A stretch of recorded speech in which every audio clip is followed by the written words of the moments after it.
In this feature demonstration, we're going to show you how to start, review, and action workflows created in NintexWorkflow2010.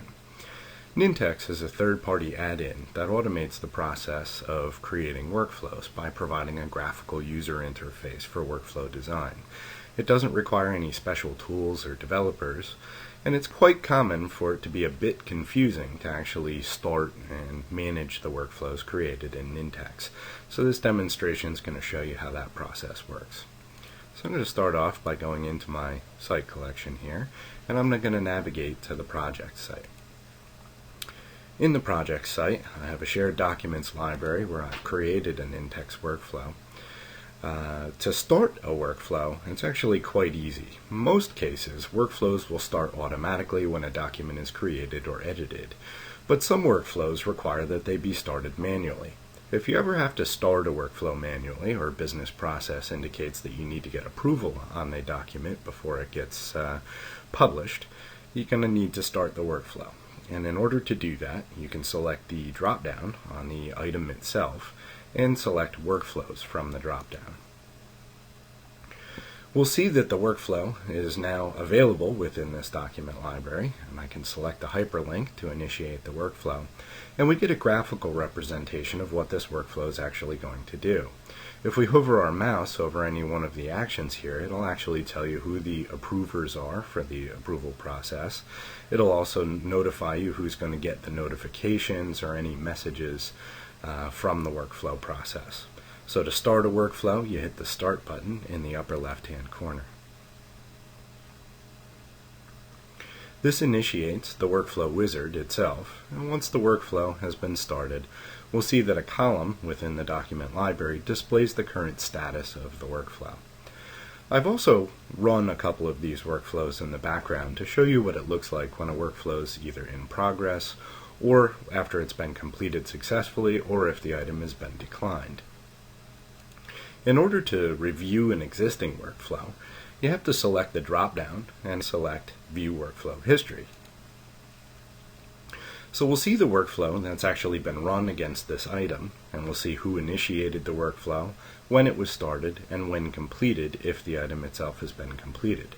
If the workflow is still in process, it'll appear under the Running Workflows category, and if it has an error or if it gets canceled by a user at any part during the process itself, it'll appear under Canceled and Errored Workflows. So I want to select the Project Shared Documents Approval workflow that's actually run on here.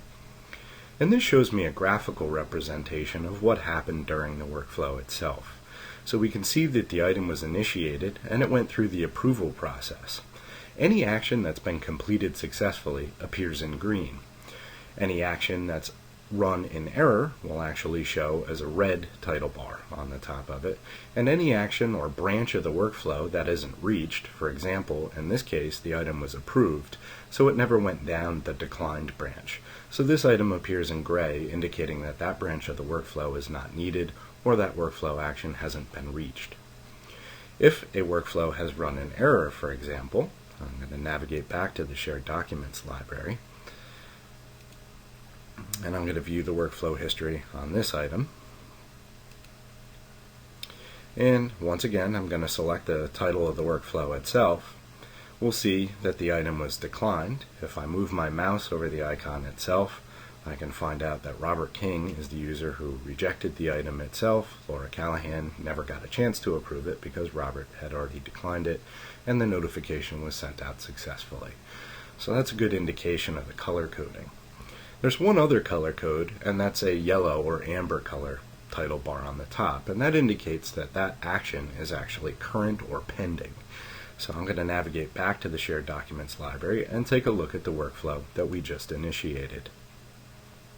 So I select the drop-down on the item itself, and I select View Workflow History. And we'll see that this workflow is currently running on the item and how long it's been running and who it was started by. So I can click on the title of the document itself, and here we see that this is actually pending approval. So because I'm one of the approvers, Robert King and Laura Callahan are the two approvers, and I'm currently logged in as Robert King, I get a link here to respond to the task. So I'm going to go ahead and select Respond to Task, and I have the option of either approving or rejecting the item, provide any comments to the initiator of the workflow as to why I approved or rejected the item, and I can submit those changes.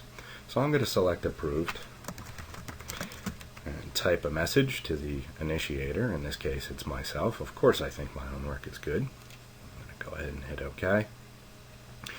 And I'm going to log in now as Laura Callahan to complete the process. So I'm going to select Robert King, sign in as a different user.